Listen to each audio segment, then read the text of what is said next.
بسم الله الرحمن الرحیم. لیمیټ یې اکس تقرب وکړي اته ته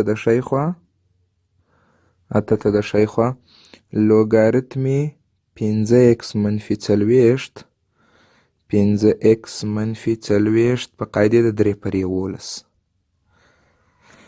غواړو دا لیمیټ محاسبه کوو. د دې لیمیټ د محاسبه کولو لپاره دوستانو یو ځل باید د لوګاریتمي تابعګانو ګرافونه وګورو. د لوګاریتمي تابعګانو ګرافونه دا ضروري خبره ده. یو ځل به دا موضوع تکرار کو، بیا لیمیټ حلول اسانه کار دی.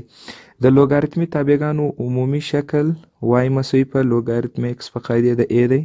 دا دلته ا قاعده ده او ا کولی شي مثبت عدد وي، مثبت حقیقي عدد. په مثبت حقیقي عددونو کې بیا ا یو نشي کېدای، یعنی خلاف یو باید وي.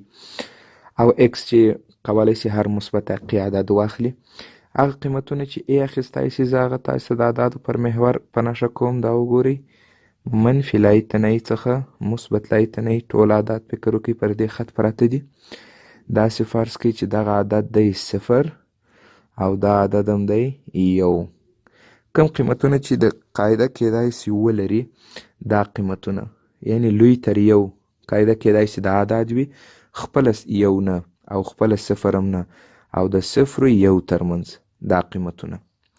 یعنی که چیرې زه اوس دا تاسو ته په 2 برخو باندې جلا کړم، یوه دا سیمه چې په دې کې قاعده د 1 او 0 ترمنځ وي، لوګاریتمي تابع قاعده داسې یو شی راتلی شي، او یا هم لوی تر 1. په دغه حالت کې چې قاعده د 0 و 1 ترمنځ وي، بیا لوګاریتمي تابع متناقصه ده، متناقصه تابع. او که چیرې ا لوی تر 1 وي، بیا په دې حالت کې لوګاریتمي تابع متزایده ده. ګرافونه ډیر ضروری دي چې په دواړو حالاتو کې وګورو.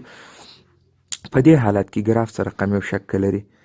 داسې فرض کړئ چې دا د اکس محور او دا یې هم د وای محور. په دې حالت کې لوګاریتمي تابع داسې یو ګراف لري. دا د وای مساوي لوګاریتمي تابع ګراف وای مساوي لوګاریتم اکس په قاعدې د ا په شرط دی چې ا د 0 و 1 ترمنځ وي. دا یې ګراف یعنی متناقص. دې کې ضروري خبره دا ده کله چې دا د اکس قیمت ډیر تاسې 0 خواته نږدې کوئ، نو دا د تابع قیمت مثبت لایتنۍ ته ځي. یعنی که چیرې اکس ډیر نږدې سي 0 ته، د شی خوا 0 ته نږدې سي، نو وای به مثبت لایتنۍ خواته ولاړ سي. دا یو اندازه ضروري موضوع په دې برخه کې دی ګراف کې چې د لیمیټ په حلولو کې اړین دی. او د هغه لوګاریتمي تابعګانو ګرافونه چې قاعده یې لوی تر 1 وي، په هغه حالت کې بیا تاسو توجه ورته وکړئ څه رقم ګراف دی. داسې یو ګراف لري، داسې یو شکل تقریبا. په دې کې بیا ګورئ کله چې په هر اندازه د اکس قیمت تاسو د 0 خواته رانږدې کوئ، د تابع قیمت کومې خواته ځي؟ منفي لایتنۍ خواته ځي.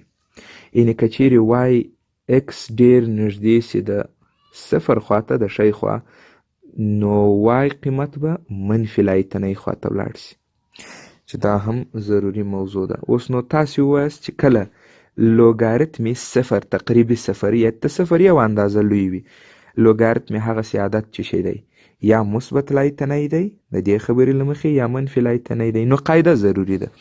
په دې لیمیټ په حلولو کې هم دا کار وکړئ، قیمت ګذاري وکړئ. دا عدد وینئ، دا عدد دا یو اندازه تر 8 لوی دی، یعنی دا عدد چې دی پوره 8 نه دی، تر 8 یو اندازه لوی دی، ډیر کم لوی. قیمت وضع کوو، دا درته راځي لوګاریتمي 5 ضرب 8 او منفي 40 په قاعدې د 3/11. اوس قیمت ګذاري وکړئ. لوګاریتمي 5 40 او منفي 40 منفي 40 په قاعدې د 3/11 دا مساوي رالی لوګاریتمي 0 دا نو پوره 0 نه دی، تر 0 یو څه زیات دی، ډیر نږدې 0 ته دی په قاعدې د 11. اوس نو مخکې مو دا خبره وڅېړله چې لوګاریتمي نږدې 0 ته یو عدد یا مثبت لایتنۍ راځي یا منفي لایتنۍ. تاسو قاعده چک کړئ، دا قاعده په کومه کتګوري کې راغلې ده. دا عدد دا قاعده د دې کتګورۍ مربوط دی. نو په دې حساب باندې دا باید څه شی ولیکو؟ مثبت لایتنی د دې جواب و.